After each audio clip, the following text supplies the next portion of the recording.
Whenever you're using most of the applications, you might find that there are different options to save your document. So in my case, I'm going to open up my notepad right here and let's type in something right here.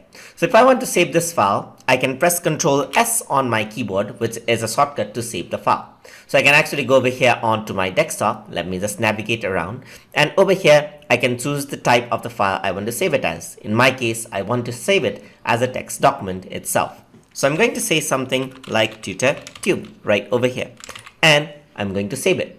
So if I were to type in something more and press Ctrl S, it'll overwrite the file right here. So if I were to close it, you can see that this is the file that it has saved. And if I were to go over here, press enter, add in more information, press Ctrl S and close it, it'll overwrite the file right over here.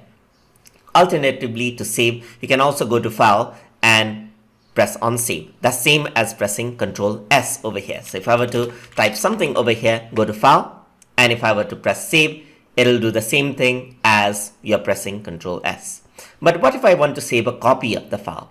In that case, let's say I want this file to remain as it is. I want this data to be saved as a new file. In that case, I can go to file right here and click on save as. So I'm going to click save as, and I'm going to say tutortube2 and save it. So it created another copy of the file, as you can see. I can do the same over here, add in more data, go to file, and you can press Ctrl Shift S as well. So Ctrl Shift S, I added that in, and I'm going to save this as tutortube3, just like this. And I can see that it has created 3 copies. So if I were to go over here, it got the default file. Go over here, you have the other file over here, and you have the other file, just like this. So Ctrl Shift S, and you can save it and make as many versions as you want. So if you were to make any of the changes over here and save it, then it'll save to the file that it was first opened with. So it is not actually saved on this file or this file, just like this. So if you want to save it on the same file, then you use the save option. If you want to create a new file, then you use the save as option.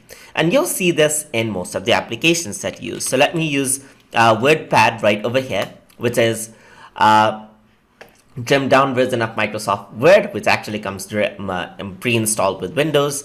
And you can actually save it and go to file. There's save and save as you can see. But here in save as, there are different formats that you can actually choose to save in.